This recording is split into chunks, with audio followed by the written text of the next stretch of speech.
Ito pala ang tunay na dahilan kung bakit umalis sa Chicago Bulls si Michael Jordan at maglaro para sa Washington Wizards.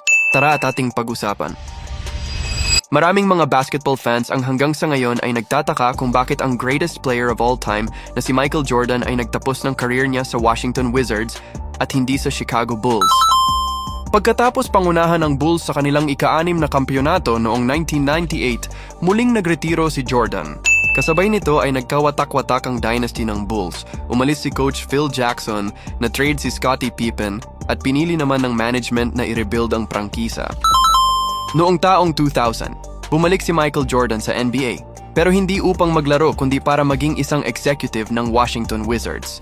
Dito ay tinanggap niya ang posisyon bilang President of Basketball Operations ng Washington Wizards upang tulungang buhayin muli ang naghihingalong team ng Wizards.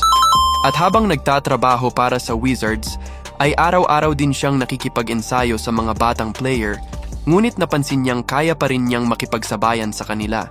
Unti-unti bumalik ang kanyang kumpiyansa at naramdaman niyang may natitira pa siyang maaaring maibigay sa laro.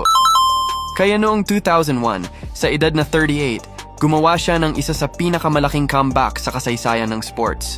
Hindi para habulin ang panibagong championship, kundi dahil mahal pa rin niya ang larong basketball at gusto niyang maging inspirasyon sa mga kasamahan.